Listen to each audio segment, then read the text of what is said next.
안녕하세요. 건강 365 아나운서 최인경입니다. 폐암의 가장 큰 원인은 흡연이죠.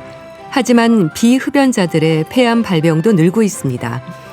폐암은 여전히 사망률이 높은 암이지만 조기 발견하면 생존율을 높일 수 있습니다. 초기 치료가 그만큼 중요하다는 건데요. 다행히 폐암 예방을 위한 국가 암 검진 사업을 비롯해서 폐암 검진에 신경 쓰는 분들이 많아지면서 조기에 발견되는 경우가 많습니다. 조기 폐암의 치료 어떻게 진행될까요? 잠시 후에 알아봅니다. 그리고 오해도 많은 빈혈에 대해서도 살펴보겠습니다. 건강 365 마룬5의 썬데이 모닝 듣고 시작하겠습니다. KBS 라디오 건강 365 함께하고 계십니다. 대부분의 질환이 그렇지만 특히 암은 조기 발견이 중요합니다. 치료 방향이 완전히 달라질 수 있기 때문이죠. 국가 검진 사업에 폐암 검진이 포함되어 있는 게 역할을 한 걸까요? 폐암 조기 진단이 해마다 증가하고 있는데요. 조기 발견된 폐암의 치료법 어떻게 진행될까요? 중앙대학교 광명병원 심장혈관 흉부외과 이강훈 교수에게 도움 말씀 듣겠습니다. 교수님 안녕하세요. 네, 안녕하세요. 네, 반갑습니다. 폐암 검진이 국가 암 검진 사업에 포함된 게 꽤 오래됐죠? 네, 2019년 7월부터 시작되었고요. 네. 국가 단위로 시행되는 것은 우리나라가 세계 최초였습니다. 그러니까 국가 암 검진 사업에 포함되지 않았던 2019년 이전과 비교할 때 조기 진단이 해마다 늘고 있다고 하던데요. 그렇습니까? 네, 도입 전과 비교했을 때 1기, 2기 폐암의 조기 진단율이 매우 높아졌습니다. 약 20% 초반대에서 40~50%대로 증가했고요. 네. 또 검진을 통해서 발견된 폐암 환자는 조기 진단 비율이 일반 환자보다 2배 이상 높게 나타나고 네. 4기 환자 비율이 검진군에서 기존보다 절반 이하로 감소했습니다. 네. 검진을 통한 조기 진단이 이제 증가하고 있다고 하셨는데요. 방사선에 대한 부담을 줄이기 위해서 저선량의 흉부 CT를 활용한 검진이 진행되는 거죠. 네, 그렇습니다. 저선량의 기준이 뭔가요? 기술적으로는 이제 엄밀히 얘기하면 1.5 밀리버츠 이하를 말하는데요. 네. 이게 이제 간단하게 말씀드리면은 기존 CT에 비해서 방사선에 의한으로 인한 위험을 8분의 1에서 10분의 1까지 줄였다고 볼 수 있습니다. 네. 그러니까 방사선 노출에 대한 부담에서 한결 안심이 된 건데요.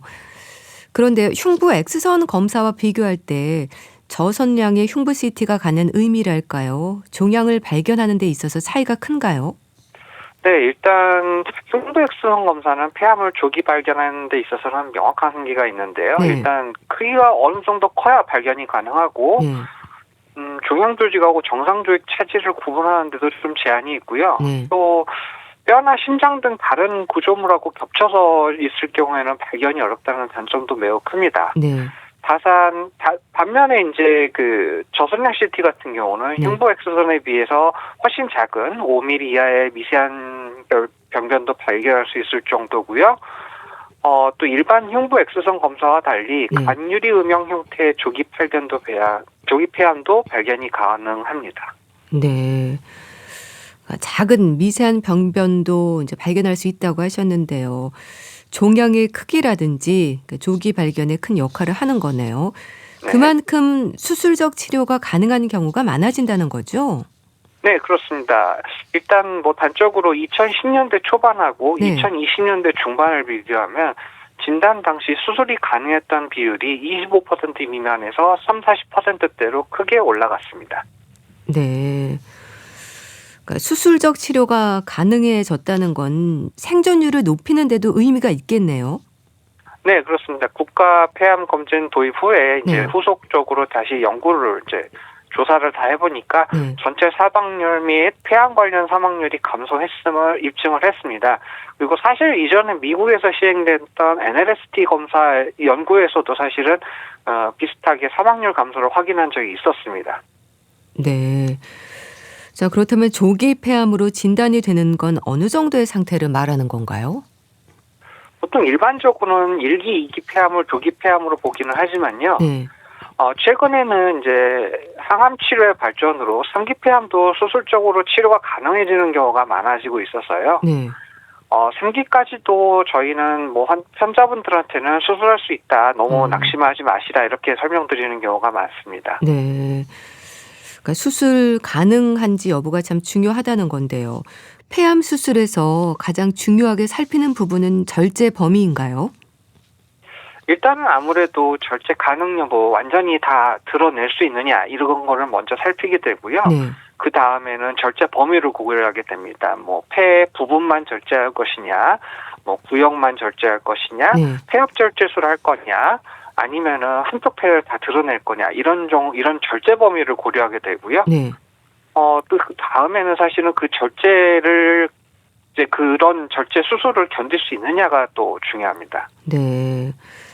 일단은 절제 가능 여부를 본다고 하셨는데요. 그럼 절제 여부는 어떻게 결정이 되나요? 일단 암이 위치한 위치와 진행 정도가 일단 중요하고요. 네. 그에 따른 예측되는 임상병기에 따라서 결정이 되는데요. 일단은 암의 크기 자체 그리고 암이 어느 쪽에 위치해 있느냐, 바깥쪽에 위치해 있느냐, 아니면 가운데 중심부에 있느냐, 그리고 이제 그 주변 림프절에 전이가 있느냐 이런 거에 따라서 결정이 많이 되고요. 네.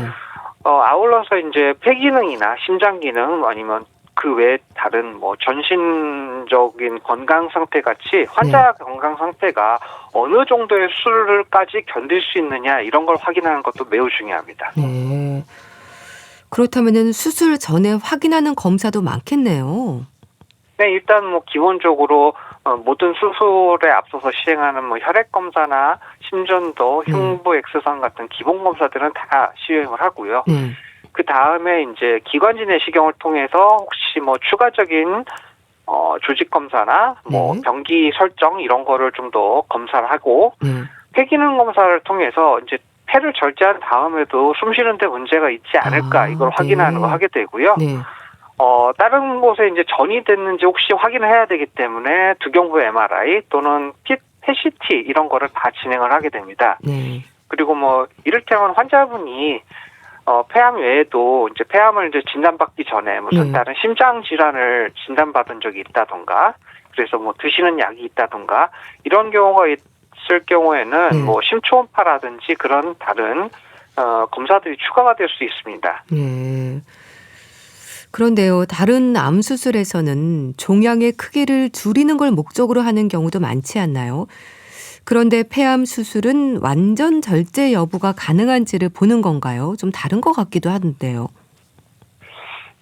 일부 암종, 대표적으로 난소암 같은 경우는 수술로 전체 종양의 크기를 줄이는 것만으로도 이제 효과가 있다고 알려져 있습니다. 일단 뭐 크기를 줄이면은 항암제에 대한 반응이 굉장히 좋다고 알려져 있거든요. 난소암 같은 경우는요.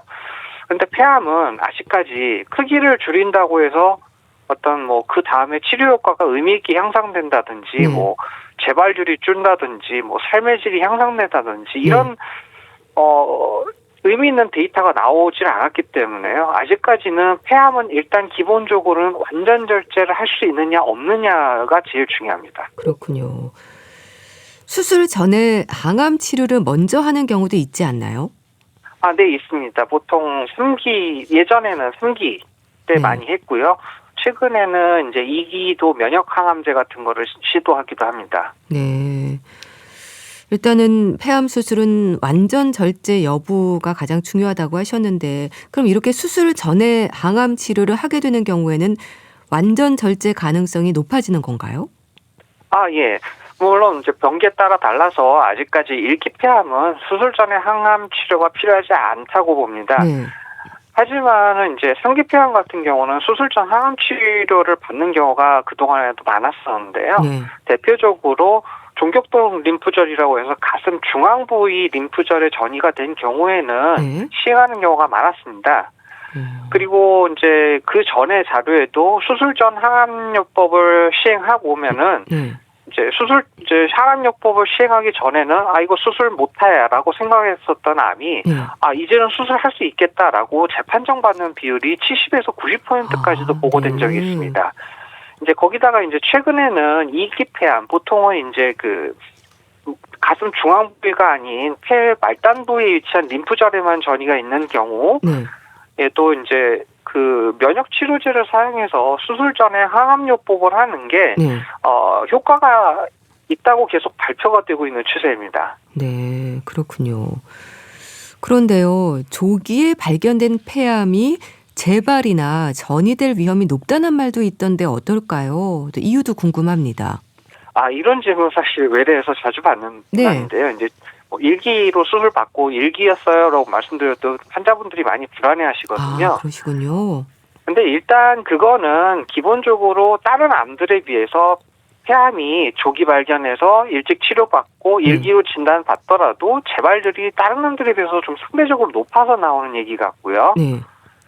일단 기본적으로는 조기에 발견된 폐암은 당연히 늦게 발견된 폐암보다 전이 위험이 훨씬 낮습니다. 다만 이제 이런 것도 있는데요. 조기에 발견돼서 이제 그만큼 또 완치율이 높기 때문에 또다시 새로운 암이 생길 확률이 높다는 점도 조금 있습니다. 이를테면은 우리가 이제 오른쪽에 폐암이 생겼다고 해서 왼쪽 폐가 담배를 안 피웠었던 건 아니거든요. 그러다 보니까 모든 폐가 발암 물질에 똑같이 노출되었었던 상태이기 때문에 다른 데서 새로 또 암이 발생한다고 해도 이상하지 않습니다. 그리고 이제 이론적으로도 그렇고 최근에 이제 연구가 활발히 진행되고 있는데요. 이제 폐암이 아무리 조기에 발견됐다 하더라도 아주 조그마한 미세 전이가 몸 다른 곳에 있을 가능성을 완전히 배제할 수 없거든요. 그래서 이것 때문에 최근에는 혈액 내에 돌아다니는 암세포를 찾는 리퀴드 바이옵시 같은 기술에 대한 연구가 활발히 진행 중이고요. 이런 노력을 통해서 조기 폐암의 재발률을 더 낮출 수 있을 것이라고 생각하고 있습니다. 전이가 된다면 주로 어디로 전이가 되는 경우가 많은가요? 일단 가장 많은 수술 후에 재발하는 곳으로는 가장 많은 곳은 이제 폐나 기관지, 뭐 흉부림프절, 흉막같이 이제 가슴 쪽에 있는 위치한 기관들이 꼽히는데요. 사실 흉부 이외에서만 이제 재발하는 경우도 그렇게 낮지는 않습니다. 보통 33에서 44%까지도 보고가 되고 있고요. 원격전이 그러니까 가슴 외에 다른 곳에서 재발하는 경우는 가장 많은 게 보통 뇌, 뼈, 간, 부신 등이 있고요. 또 암종별로도 차이가 있습니다. 보통 폐선암은 편평산 PM에 비해서 이제 가슴 바깥에 원격 전이가 좀 많은 특징이 있고 소세포 폐암 같은 경우는 상대적으로 다른 암들에 비해서 간 전이가 좀 더 많습니다. 그렇다면은 폐암 수술을 한 분들은 이런 재발 위험뿐 아니라 전이에 대한 관찰도 중요하겠네요. 정기적으로 MRI를 찍나요? 일단 2023년도에 나온 대한폐암학회 진료 지침에 따르면 뭐 증상이 없는 한 뭐 정기적으로 뭐 MRI를 추적 검사하지라고 돼 있지는 않기는 합니다. 그런데 근데 최근에 NCC의 가이드라인에 따르면은 이제 고위험군이라고 판단될 경우에는 뇌 MRI를 정기적으로 찍도록 돼 있거든요. 대표적인 게 이제 그 보통 표적 치료제 대상인 EGFR 유전자의 변이라든지 뭐 림프절의 전이가 있었다든지 이런 경우인데요. 이 때문에 국내에서도 최근에는 환자에 따라서 수술 후에 정기적으로 뇌 MRI를 찍는 경우가 늘어나고 있는 추세입니다. 뇌 MRI를 찍는다고 하셨는데요. 그래서 폐암을 경험한 분들이 두통을 좀 불안해하시는 것 같습니다. 두통의 양상에서 특징적인 부분이 있을까요? 보통 이제 폐암 수술 후에 폐암 때문에 생긴다는 두통은 결국에는 이제 보통 뇌 전이로 인해서 발생하는 두통을 얘기하는데요. 보통 일반적인 두통하고 좀 차이점이 많습니다. 보통 이제 뇌 전이가 발생해서 그 종양이 뇌막을 자극하고 아니면 뇌압을 증가시킨다든가 아니면 어느 신경을 누른다든가 이런 것 때문에 생기는 두통인데요. 특징적으로 아침에 좀 심해지고 뭐 구역질하고 구토를 유발하거나 아니면 머리 전체가 터질 것 같이 꽉 조이는 듯한 두통이 아주 계속 진행되는데 좀 걸어다니고 그러면 좀 괜찮아진다. 이런 경우가 제일 의심되는 경우입니다. 그렇군요. 참 이런 암 진단을 받고 수술만으로 치료가 끝나면 좋겠지만 수술 전후로 항암 치료가 필요한 경우들이 있잖아요.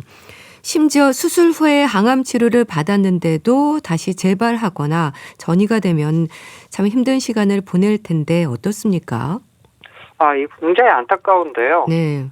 일단은 보면은 제가 느끼기에도 일단 심리적인 스트레스를 언급하지 않을 수 없고요. 뭐 우울증 그렇죠. 생기시고 뭐 그런 경우 많습니다.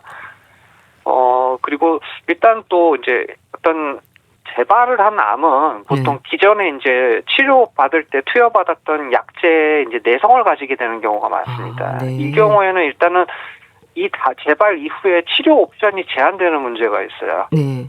그리고 일단 재발 부위에 따라서 뭐 통증이 심하거나 식경마비가 온다거나 호흡곤란이 온다든가 이런 데에 따른 고통도 크고요. 네. 또 이제 사실 이제 굉장히 중요한 건데 사실 이제 재발하고 나면은 이제 그 암 자체가 사실은 그 경제적 부담을 많이 불러일으키는 질환이기 때문에요. 추가적으로 경제적인 부담이 상당히 만만치 않습니다. 뭐 요즘 보면은 메디컬 푸어라는 단어가 최근에는 그렇게 드물게 쓰이는 표현이 아니지 않습니까? 네. 그래도 다행히 또 면역 항암제나 표적 항암제와 같은 새로운 약제들이 있어서 치료 효과를 높일 수 있지 않나요?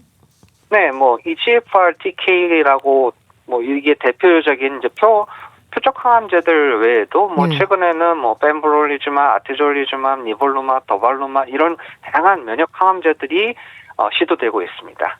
네. 가격에 대한 부담으로 어려움을 느끼는 분들이 많다고 하셨는데요. 면역 항암제의 보험 적용이 이제 반가운 일입니다.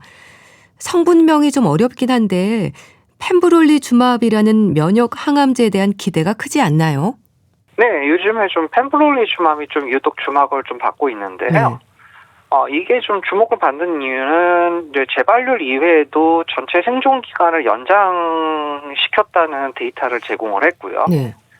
또 이제 기존의 다른 면역 항암제와 달리 이제 좀 수술 전에도 투여하고 수술 후에도 투여하는 이제 통합적인 치료 전략을 수립했다는 데 있습니다. 일단 뭐 대조군 대비 사망 위험을 24% 정도 감소시켰다고 그러고요. 네. 그리고 뭐 아주 압도적인 차이는 보이지 않지만은 원래 보통 면역 항암제는 PD-L1인 발현율을 따지는데요.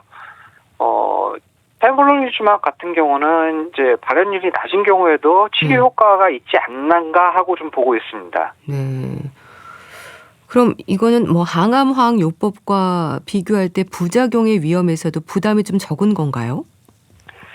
일단 현재 면역 항암제는 면역 항암제 그것만 딱 단독으로 쓰기보다는 기존 항암제 플러스해서 더해서 투여하는 방식으로 많이 쓰이고 있거든요.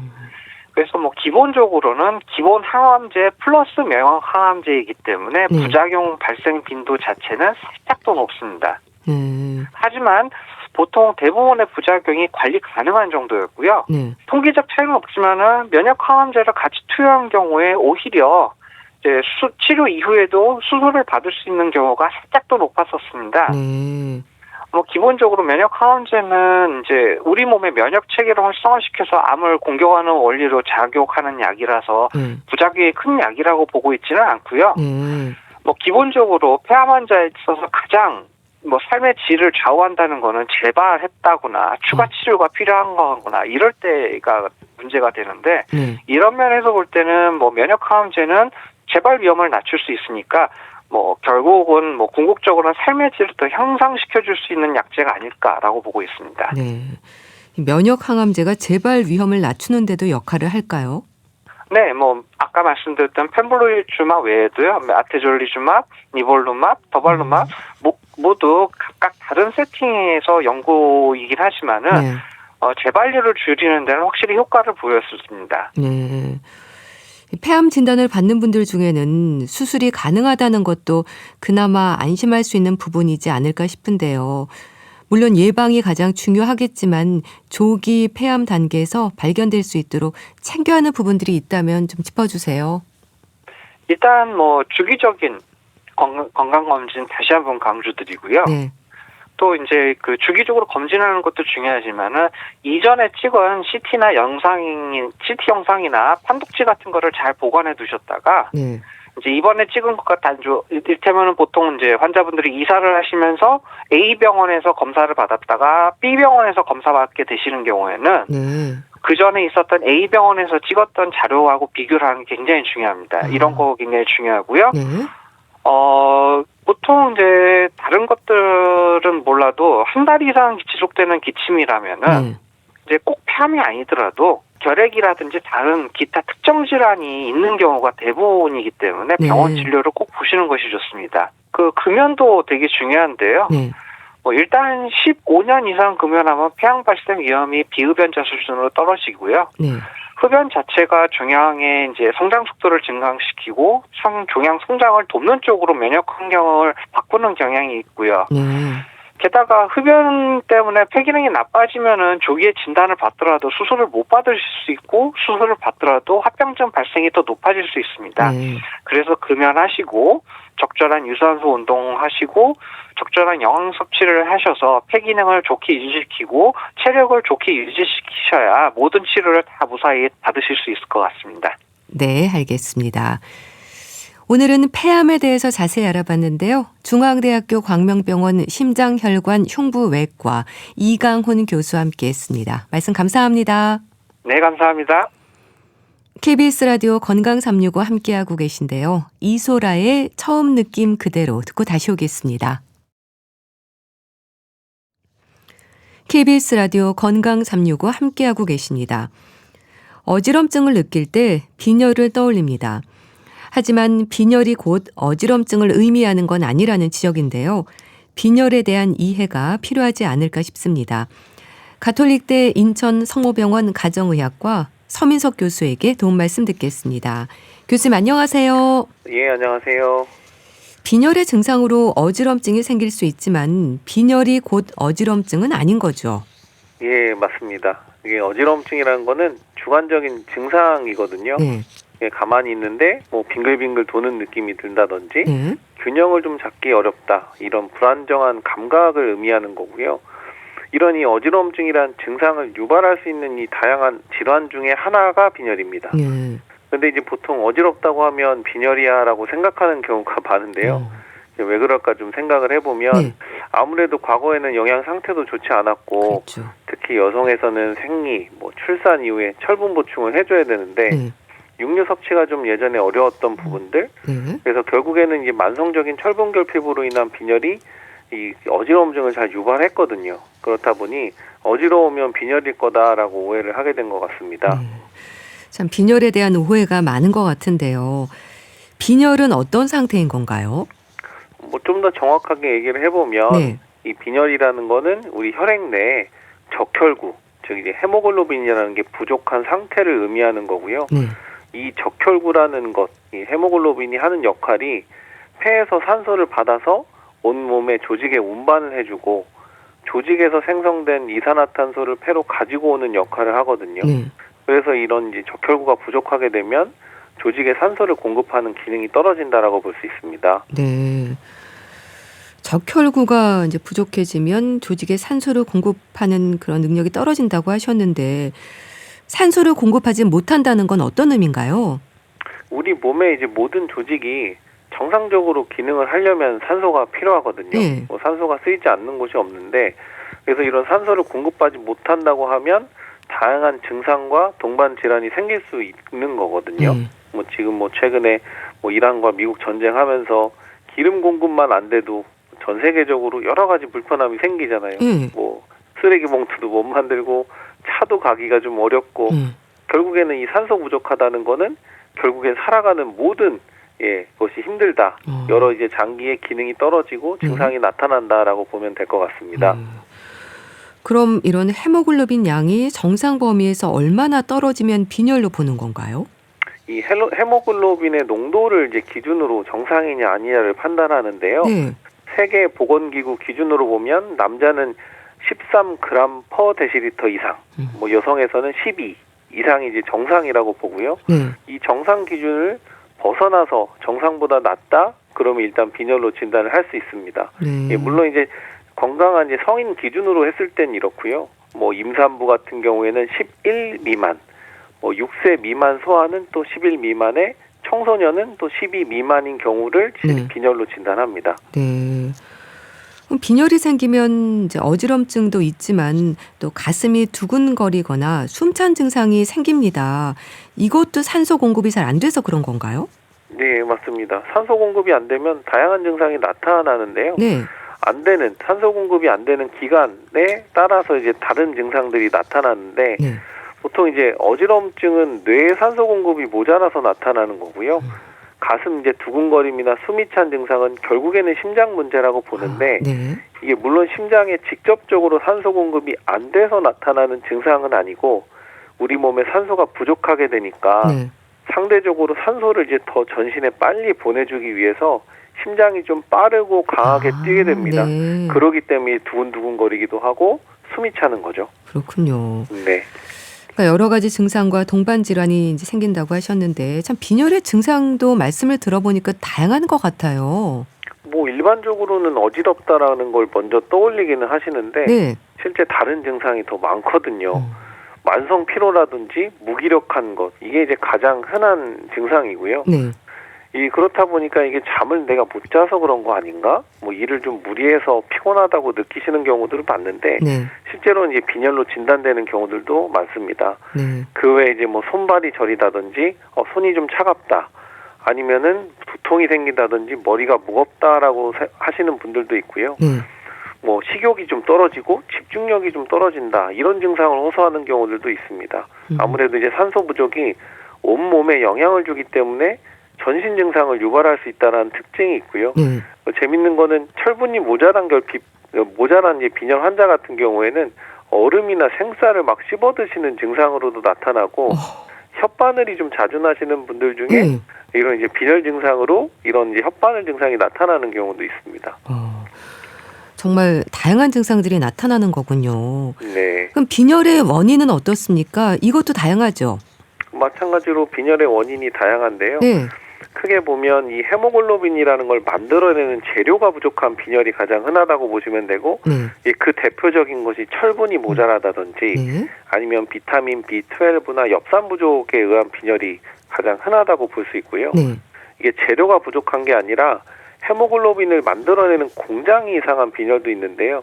헤모글로빈을 만들어내는 공장이 골수거든요. 그래서 골수에 이상이 생기는 뭐 재생불량성 빈혈이라든지 혈액암 아니면 고형암인데 골수로 전이된 이런 경우에는 헤모글로빈을 만들어내지 못한 빈혈이라고 볼 수 있습니다. 또 하나는 헤모글로빈을 잘 만들어내기는 하는데 만들어내는 것보다 파괴되는 것이 더 많을 때 생기는 빈혈, 뭐 용혈성 빈혈이라든지 아니면은 뭐 암이나 관절염, 만성간염, 자가면역 질환 같이 이제 만성 질환 때문에 철분은 충분한데 이게 이제 적혈구를 만들어내는 기능이 좀 떨어지면서 생기는 이제 만성 질환에 의한 빈혈도 있습니다. 네. 다양한 원인들이 있는데요. 그럼 빈혈은 일단 피 검사만 해봐도 알 수 있지 않나요? 빈혈은 뭐 간단하게 피 검사만 해도 알 수 있기 때문에 사실 뭐 건강보험공단에서도 2년 주기로 하는 건강검진 항목에 헤모글로빈 수치가 있을 정도로 사실 간단하게 검사할 수 있는 진단입니다. 네. 일단은 그렇게 피 검사를 해보면 되고요. 또 원인이 다양한 만큼 추가 검사가 필요한 경우도 있겠어요. 아무래도 원인이 좀 다양하다 보니까 일단 기본 검사를 통해 빈혈이 있다고 확인이 된 경우에는 뭐 추가 검사를 통해서 왜 이런 빈혈이 생겼는지 찾는 게 좀 필요하고요. 빈혈의 이제 원인에 따라서 치료도 달라지고 예후가 달라지기 때문에 추가 검사는 꼭 필요합니다. 네. 뭐 골수에 이상이 생기는 재생불량성 빈혈도 이제 말씀 주셨고요. 혈액암과 같은 암의 위험 신호인 경우도 있을까요? 아무래도 이제 빈혈의 원인 중에서 가장 이제 심각하고 예후가 좋지 않은 것이 혈액암이나 골수 기능의 문제 때문에 생기는 빈혈이라고 봐야 되는데요. 특히 고령에서 빈혈 환자라면 일단 암에 대한 확인을 꼭 해봐야 되고요.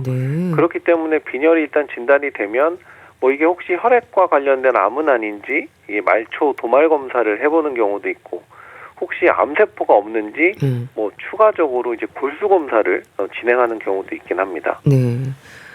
그러니까 빈혈의 원인이 워낙 다양해서 잘 살펴야 될 것 같은데요. 노인들의 경우에는 좀 혈액암도 한번 체크를 해볼 필요가 있다고 하셨는데 일단은 빈혈은 나이와 상관없이 발생할 수 있는 거죠? 네, 맞습니다. 빈혈이라는 게 신생아부터 노인까지 모든 연령에서 생길 수 있는 질환이거든요. 네. 그렇기 때문에 이제 빈혈의 진단 기준도 나이에 따라 좀 차이가 나는 거고요. 네. 다만 이제 나이나 성별에 따라서 가장 흔하고 잘 살펴야 되는 빈혈의 원인이 조금씩 다를 수 있다는 점을 기억하시면 좋습니다. 네. 그럼 그중에서 철결핍성 빈혈인 경우가 많을까요? 아무래도 이제 철결핍성 빈혈이 가장 흔한 빈혈의 원인인데요. 네.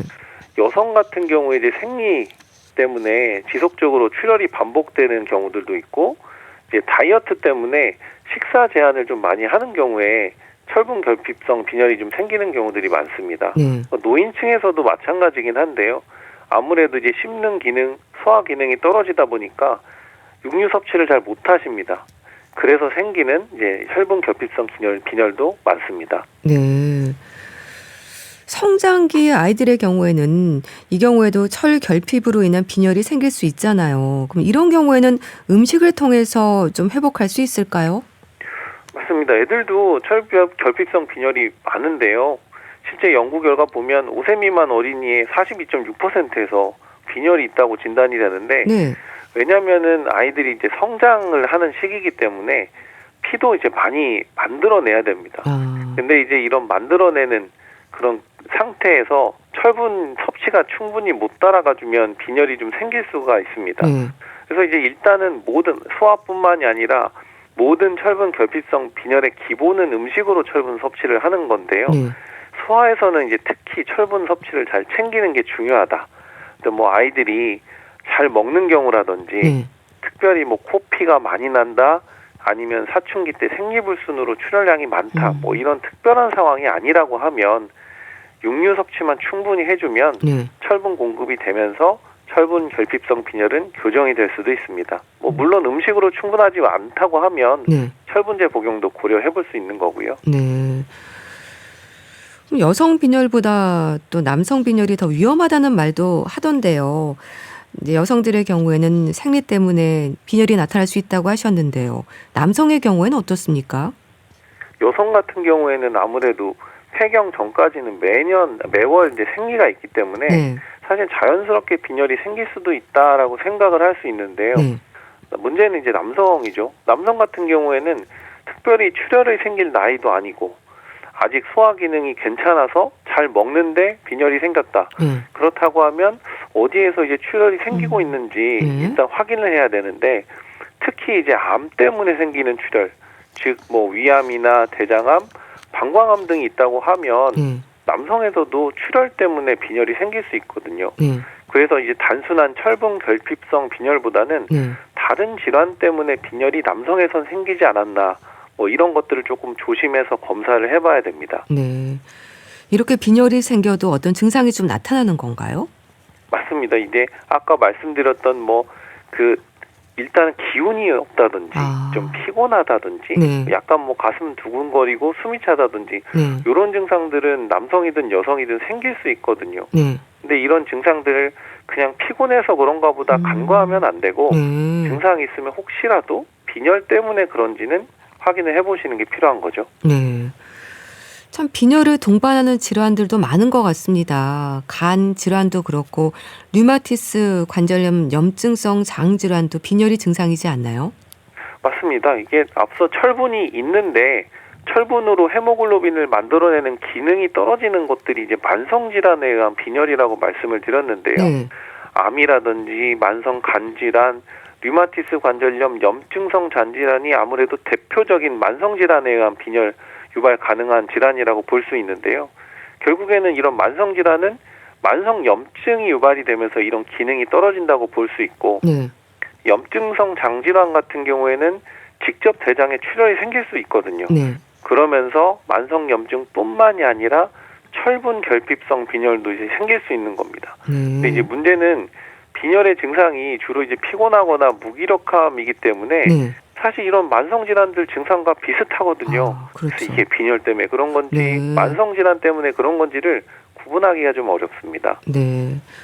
또 남성들의 경우에는 이제 어디에서 출혈이 좀 생긴 건 아닌가, 암을 한번 검사해볼 필요가 있다고도 말씀 주셨는데요. 그럼 여러 암의 위험 신호가 되는 건 출혈인가요? 맞습니다. 이게 뭐 빈혈이 생길 정도면 출혈이 많이 있거나 아니면은 지속적으로 나타난다고 볼 수 있는데요. 뭐 대표적인 이제 위장관계 암 같은 경우에는 뭐 대변으로 변이 색깔이 변하는 게 보이거든요. 그렇기 때문에 뭐 위암인 경우에는 뭐 그 대변 색깔이 흑색으로 변한다든지 아니면 대장 쪽의 암이라든지 항문 쪽에 문제가 생기면 대변을 보고 나면 빨간 피가 보이거든요. 뭐 이런 증상이 있다든지 아니면은 방광이나 신장 쪽에 문제가 있다 그러면 소변을 볼 때 피가 보이거든요. 물론 이런 이제 피가 보이는 상황이면 이게 내가 문제가 있다라고 바로 알 수 있는데 사실 눈에 보이지 않게 현미경으로 들여봐야 될 정도의 미세한 출혈이 오래 지속되는 경우는 사실 내가 피가 나는 건지 정확하게 판단하기는 좀 어렵습니다. 그렇기 때문에 혹여라도 내가 빈혈 증상이 있다. 남성의 경우 빈혈 증상이 있는데 원인을 잘 모르겠다. 그러면 그 원인을 찾기 위해서 내시경 검사라든지 이제 복부 CT 같은 걸로 해서 혹시 암 때문에 그런 건 아닌지 확인을 해볼 필요가 있는 거죠. 네. 참 그렇게 원인이 다양해서 진단도 간단하진 않을 것 같은데요. 일단 이제 피검사 말씀하셨는데 빈혈을 확인하는 검사는 피검사부터 시작하면 되는 걸까요? 맞습니다. 뭐 일단 빈혈 의심되면 혈색소 수치 검사를 하게 되고요. 보통 이제 일반 혈액 검사라고 하는데 이게 빈혈 수치뿐만이 아니라 혈소판이나 백혈구 수치를 같이 보면서 전반적인 골수의 기능이 정상인지 떨어져 있는지를 같이 보고요.